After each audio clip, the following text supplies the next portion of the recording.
Friday. I haven't done one of these house debriefs on a Friday in a long time. Thursdays seem to have always worked out, but had a busy day. Had a few presentations yesterday. Was all over the place from San Diego to North Orange County, and absolutely enjoyed it. I'm back in the saddle. I feel so refreshed after taking the month of July off, and now we're back at it. A lot has changed and a lot has evolved. We've had like a shift earlier in the year, and then we had another shift after I was coming back in the midst of July. There was kind of another shift in the housing market, which has created this. Has housing peaked already? Oh my gosh. Wow. So anyways, let's get right into it. And let's see, there we go. All right. So I'm gonna ask everybody, like I always do, to like and subscribe. Smash that like button. Smash the subscribe. I would like for everybody to get those YouTube algorithms going, and so that we can get the true word out to as many people as possible. I'm a housing analyst with a quantitative economics and decision sciences degree, and this is all that I do. I don't pretend to know about housing. This is what I follow. I follow all the trends and the data, and I'm not here to puff anything. I just want everybody to know exactly where we're at right now so that they can make great decisions based upon all the facts, properly setting expectations. It's what it's all about, rather than cutting through all the negative narrative that's out there, where people think that they all have an idea of where housing is going to go, but they don't really have a really sound economic plan that they dive into, like I do, and other housing analysts that I as well follow. So I listen to a lot of what everybody sends my way, but you know what? This is about bringing everybody the real, true facts and data. So like and subscribe, please. A couple funny things, of course. Oops, it looks like I have the wrong one. Now that's almost funny. I have the August 11th. So hang in there. Bear with me for a second.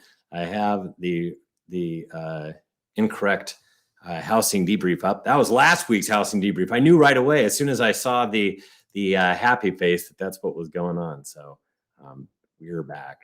Let's see. Little faux pas. Sorry about that. Anyhow, I will share the appropriate screen. Sorry, where did I go? Let's see. There we go. Apologize for that. There we go. This one's the real one. Like and subscribe, and then some funny stuff.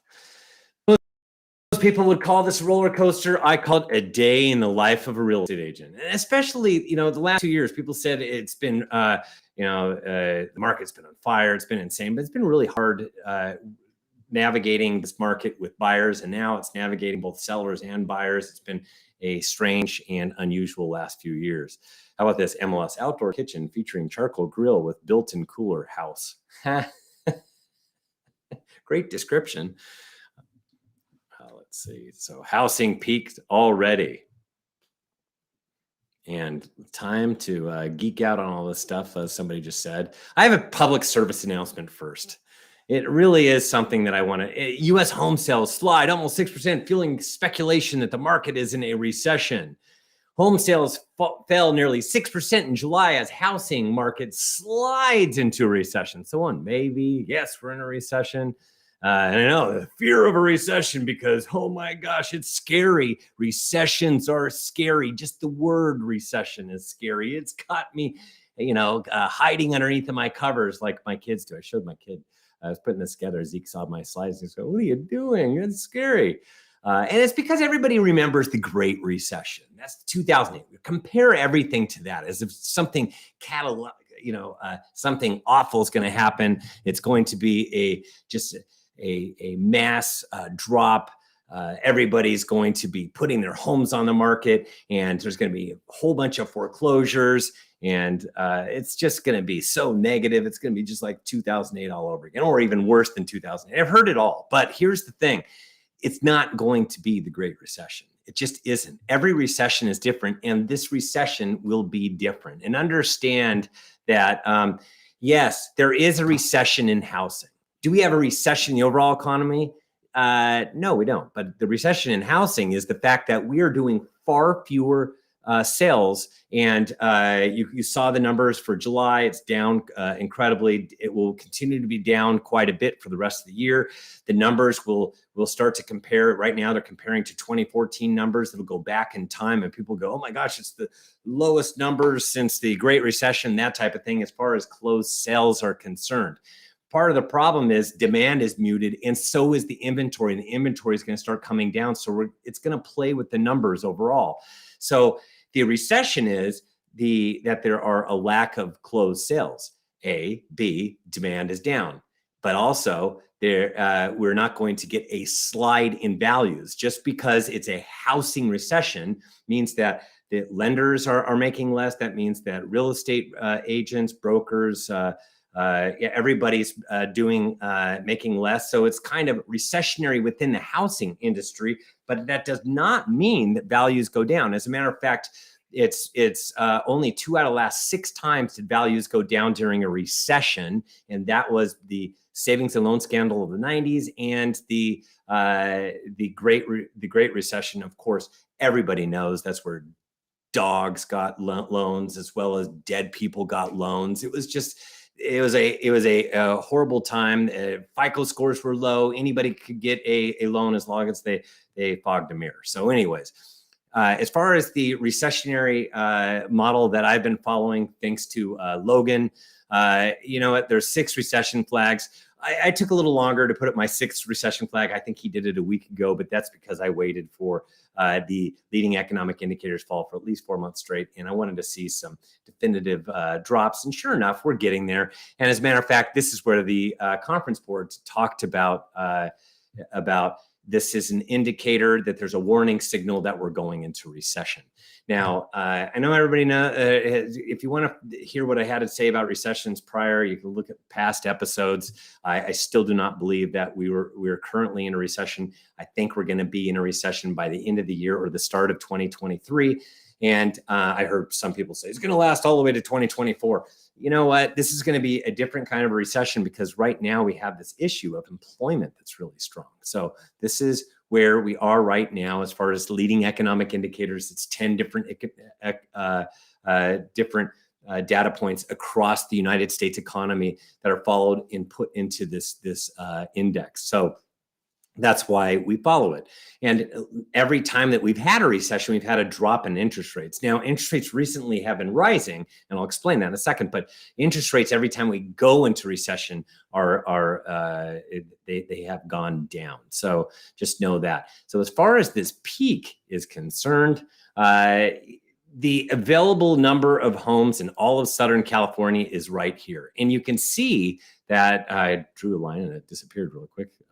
But you could see right here that it's curving, which means that we're hitting a peak. And I was surprised that we were hitting a peak already. And I'll explain that in a second. I was surprised, and here's what the peak looks like. You could tell that it's peaking. You could see that the rise in inventory that was going up at an extreme velocity. And this is Southern California. And know that in the Bay Area, they've already peaked. Southern California is peaking. And I'm looking at Phoenix and Vegas. I haven't looked at the numbers yet. I'll be looking at those later today. I'm even looking at some numbers in Tennessee and also in Sacramento area. But today we're at 31,135. So it should say a drop. I don't know what happened right there, but it's the first drop of the year. The last year we were at 20,643. It was a drop of like just a few homes. Last year it was 34% less, 10,492. And it was last year's peak at 20,643. So we're matching peaks at 31,135. Know that that is down 110. So it's down like 1%, but it's down, and we've seen this. It's hit this plateau, and it's starting to come down. The 3-year average is 41,318. That's 2017 through 19 prior to COVID, which is 33% higher. Darn, I thought we were going to get towards 2019 numbers, but we're not going to get there. This is what I thought was going to happen. Now, typically when we have a rise in rates and rates stay high with duration, we get this thing where the inventory does not peak until October to Thanksgiving. And this is where it was supposed to peak, but instead it peaking right now. And this is within the parameters of a normal peak. It might be a little late for some markets, but it's July through the third week of August, and then it comes down from there. And right now, it's going to be kind of flat, I think, and then it will fall. And then once we get to Thanksgiving, it will fall further. So rather than get close to 2019 numbers, once again, next year, 2023 is going to start off with a very muted number of homes on the market. Because we started, you see 2019, how it came down. 2020 was one of those years where we started with very few homes in the market, but we're going to be far below where we were in 2020. And we're going to be hard pressed. It's going to be right above that 2021 for all of SoCal. But there will be certain markets that will be less than where we were in 2021, but more than 2020. That's that orange line. And the inventory in the last 2 weeks, I'll tell you what's happened. In Los Angeles, not quite at that peak. It went up 101 homes, only up 0.9%. Know that it was going up at a clip of like 11%. So it's down to less than 1%. Orange County went down 39 homes. It's down 1%. Riverside is up 46 homes in the last 2 weeks. That's all that it's gone up, 0.8% rise. San Bernardino up 46 also, 0.9%. San Diego's down 188. It's down 3.9%. And I'm telling you, San Diego is always my bellwether. They're the ones that tell me what the rest of the market's going to do. They're the ones that have told me, you know what, we're peaking out right now. So stay tuned. If you haven't reached your peak, you're going to reach your peak very shortly. And then we have Ventura that went down 6. That's it. 6 homes, and that's down 0.5%. So overall down. And I go, what in the world? Why are we peaking right now? Because I showed you this before, and this is true for 2013 and 2018. You can see the dotted, I'm going to show you, this is 2013. The dotted green line is what happened in 2013 with mortgage rates. And they went anywhere from about 3.5% all the way up to 4.75% interest rate. So from 3.5 to 4.75%, and it brought up the inventory. That's the solid green line. Now this year is that dotted yellow line. And you could see we went all the way from that like 3.25 on January 1st, all the way up to this isn't even taken in consideration because it was in between the weeks that I do this, 6.28%. So it came way up, and now we're where we are today, which is less than that 6.28%, but it's still right. It's been rising quite a bit in the last few days. I'll explain that in a second, but you see this? This is what's happened. We've actually peaked out. And I'm going, gosh, this is weird because this is kind of a different trend than we experienced in 2013 and 2018. Why in the world aren't we building inventory right now? Because we had a lot of homeowners come on the market, that normal number of homeowners come on the market in the summers of 2013 and in the summers of 2018. And a lot of those people just languished on the market, and they did not have success. So they had to pull their homes off the market down the road, and they stayed on the market, and we watched the inventory continue to rise. That's typically what happens because demand falls, the same number of homes come on the market, and there was typically a lot of them sit because of the reduced demand. So I had to look a little bit closer and try to figure out what's going on. And this is interest rates. You know what? This is where interest rates are right now. You can see how weird it is because they went from 6.28 to the left over there. That was the height, but then it's come down and it went to 5.5%, then it went down to 5%, then 5.5%, then down to 5%, and then slowly but surely it's been making its way back up, and it's kind of been like this yo-yo. And understand that part of this yo-yo effect is the fact that the Federal Reserve's no longer playing. They're no longer buying mortgage-backed securities. And as a matter of fact, they're unloading some of their mortgage-backed securities at the same time that they had. So when they're doing that, when they're reducing the balance sheet and they're not playing at all, it means that the market has to work on its own. So there's a lot more volatility, and that's why we're seeing these big swings. And right now, as of today, we're at 5.6%, and which is up for the week, because I think we started off the week about 5.25. And the last time we were this high was November of 2008. So we're back to 2008. When we were at 5%, those were reminiscent of days that we were at 5, right around November of 2018, where we last reached 5%. So, but the higher we get up, the more that we go back in time, because that November of 2018 was the highest that we had since 2008 as well. So in 2009.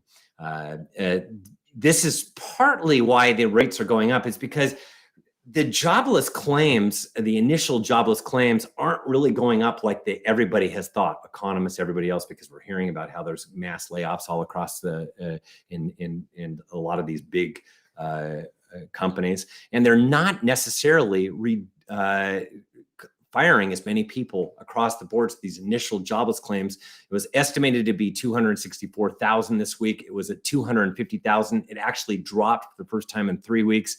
Now, as far as continuing claims, that's starting to still edge up a little bit, but we're still at April levels of this year. And know that we're drilling down to where unemployment is at its lowest rate right now in decades. So just know that this is still too hot. And it was hotter than expected. So as a result, we've had interest rates go up, as well as like the 10-year Treasury. And also the Fed Reserve, they released their minutes. They're just saying we're going to continue at this program until we see definitive drops for a long period of time in inflation. Now, I wanted to show you this. This is where interest rates started in or how much they changed in 1980 in a short period of time. All these different lines are every single year for the last 51 years, the entire year, the changes in interest rates from January 1st to December 31st. And I'm pointing out some of the ones that we had a lot of volatility, and that was 1980, where it went way up and went way down, then came back up again. And then we have this year, and this is 2022, and this is where we're at. We're actually under 1981 levels. Before we were up above it, and it's hanging in there, but we're not going to see this jump all the way up to where 1981 levels got to the highest of all time. This was the biggest change for a year, and that happened in later on in 1981, the latter half of 1981. And the reason that we're probably not going to get there is because inflation's probably going to come down. Now, if all of a sudden we saw inflation go up, we would have an issue. And just know that could be an issue that could come into play if we all of a sudden got this inflation print that was out of control and was really high.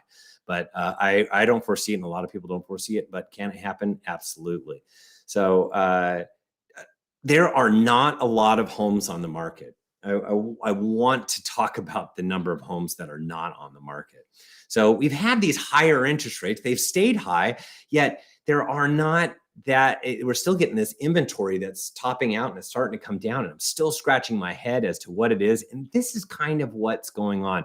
The new for sale signs compared to, I'm comparing right now to 2017 through 2019.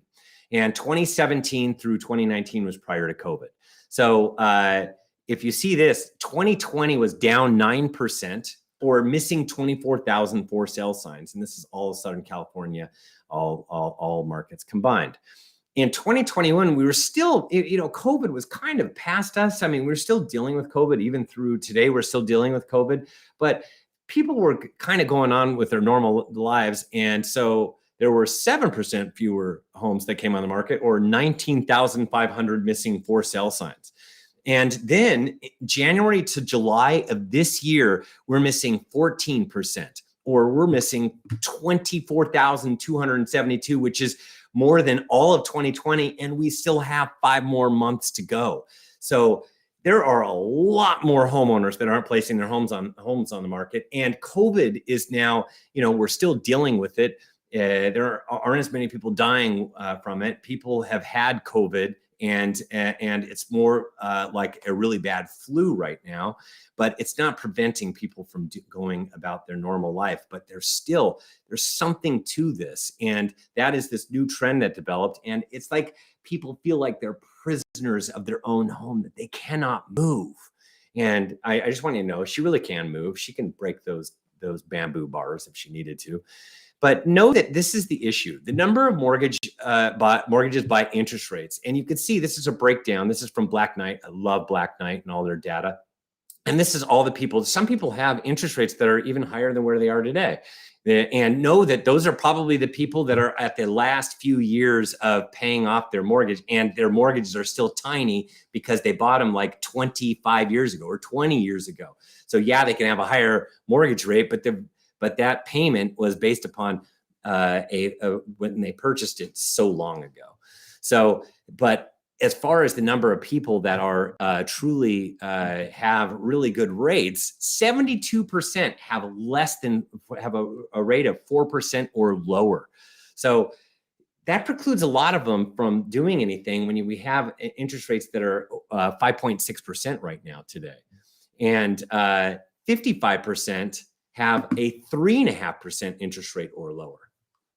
More than half have better than a 3.5% mortgage rate. So they literally, if they had to sell, they would have to sell their house and get a loan for 5.6%. So 2 percentage points plus higher than where they are right now, locked in. And then 34%, so a third, have 3% or lower. My hairstylist has an incredible interest rate in the 2s. Look at the number of people that have them in the 2s. There are quite a few people that fall in that. So that is just absolutely, some people have less than 2.5% fixed rate mortgages. So they may not be as much in love with their home as they are with their loan. That payment precludes them from moving. They're more than happy to stay. And to make that leap in interest rate from 3% to 5.5%, it just precludes a lot of people from placing their homes on the market.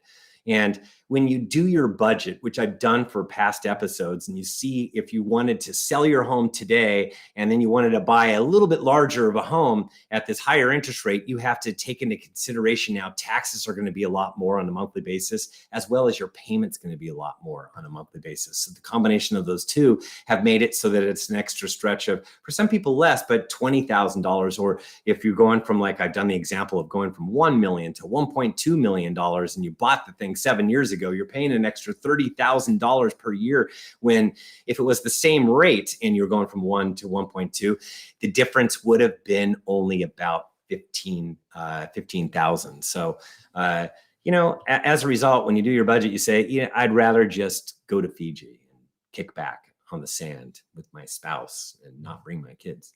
Sorry, kids. And here's another thing that we're not taking a look at, and that's the number of expirations. There are a number that have expired, canceled, or withdrawn, and that actually in July 2021, there was 2,666 properties that either expired, canceled, or withdrew their listing. Now, in July of this year, it's 5,043, which is up 89%. Now, I took a look at the first 15 days of August, and it is up 125% over last year. So we're starting to see a slew of people say, hey, you know what? It's the end of summer. Kids are going back to school. I'm pulling my home off the market. That's what's going on. All my kids are back at school. 2 started middle school this week. 1 is back at Washington State University last Sunday, and the other 2 started high school last week. And poor Zeke's all by himself, so we have to entertain him because he doesn't go back until after Labor Day. And so there's another group of people that are just tired of waiting. They're tired of waiting for interest rates to come down, and they've seen that they've kind of leveled out right around 5.5%, and they're doing the math. They're saying, I'm just going to purchase. I can do it. And me and my husband, my wife, I could bring in roommates, that type of thing. I could go ahead and purchase. That's what's going on. Everybody's doing that math and figuring it out. So, and then, it kind of reminds me of COVID and the lockdowns that happened. When we first locked down, I had so many people contacting me going, man, values are going to go down 10% in the next 90 days. I had really, really smart people tell me that the values are going to just plunge really soon. And I was going, no, they're not. And then we're not going to be able to sell any more real estate. This is going to shut us down. And then we figured it out. After a while. We just got tired of waiting, figured it out, and and were able to sell a lot of transactions. And that's what it's about. We went on when we were in the midst of COVID, in the midst of a pandemic. The real estate industry and a lot of different industries figured out how to maneuver. We all ate outside on patios for restaurants. People figured it out. And it's the same thing right now. We have these higher rates. So yeah, it's precluded a lot of people from purchasing, but a lot of people that have been waiting on, I'm tired of waiting, I'm getting back in. So we've actually seen a slight rise in demand recently and a stabilization. So, and speaking of demand, let's talk about that. But first, let's talk about our sponsor, Jason Thibodeau from JMJ Financial. You can reach him at 714-330-8263. I just saw him yesterday. We had a fantastic panel that we were part of. Jason is a big part of my business life right now. So I want to thank him for my sponsorship, for the sponsorship of the House and Debrief.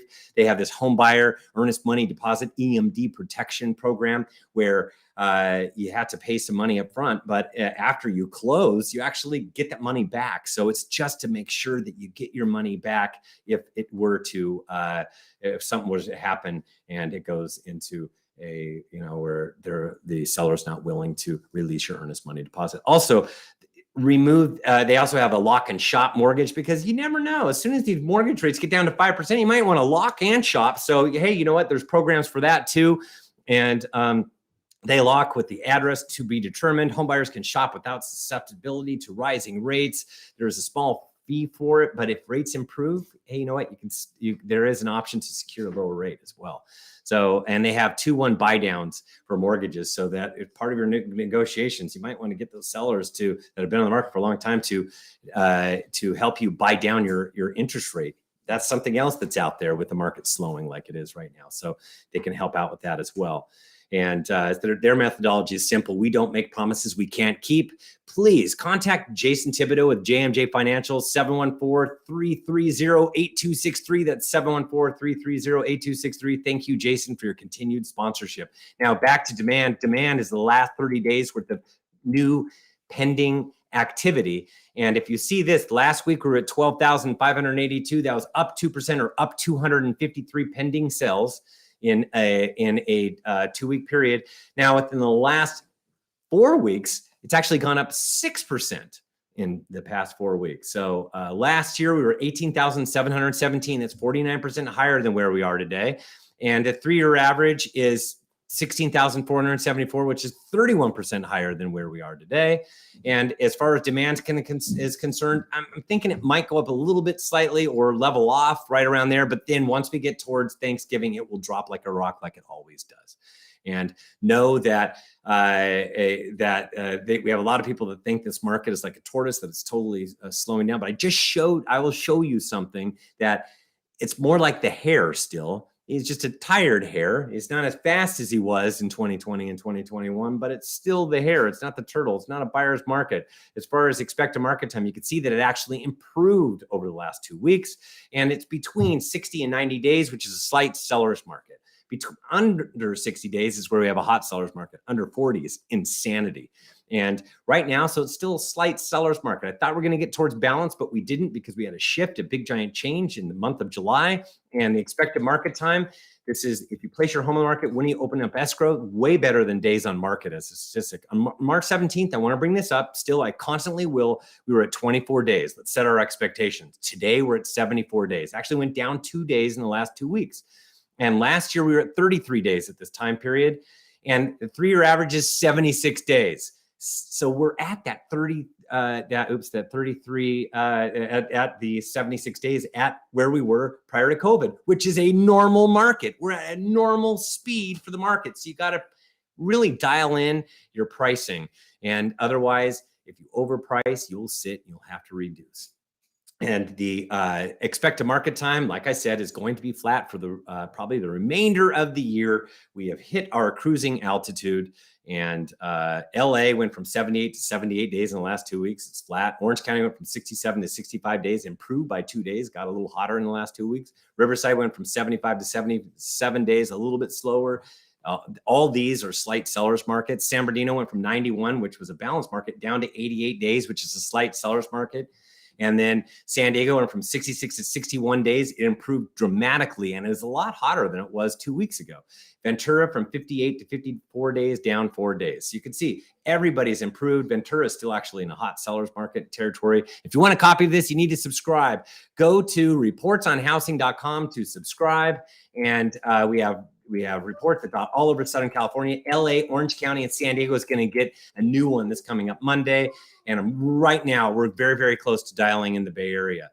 Subscribe for $15 per month or $150 per year. You get the first month free if you utilize the coupon code PEAKING, because that's what's going on with inventory. And the most recent one that came out was no bargain. So if you sign up today, you'll get that. You'll get a new one coming up on Monday for Orange County, LA, and San Diego. And then we do have a free content section. Please go there. July, the scoop just came out. You can download the one for SoCal right now today. So go ahead and go there.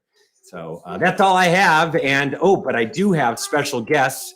So I'm not going to share anymore. I'm going to show some people. All of us. Who do we have here? We have our only kid that's here right now, still experiencing summer. State your name, please. Ezekiel. Is there anything you want to say? Yes. What do you want to say?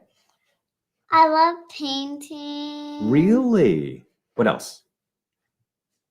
I love playing. Yes, you love playing. I love playing too. Matter of fact, this morning, didn't you and I walk to breakfast while Daddy got his tires changed? Yeah. Yes, we walked to breakfast and we pretended we were pirates. Thank you for joining me. Who else do we have here? Let's see. Who is this? Who's coming up? Come on over. I'm the special guest on the Reports on Housing TV show. Oh wait, there's a microphone. State your name. Trust me, they can hear you. Well, I went like this. Yeah. So what? State your name and what's happened this week?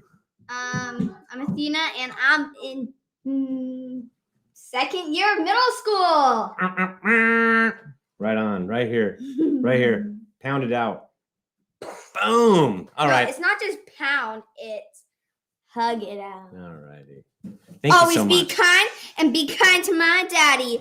Sign up, $15 per month and $150. $150 per year because my daddy loves all of you guys. You know that because I love him. So subscribe and see ya. Have a fantastic weekend. Thank you.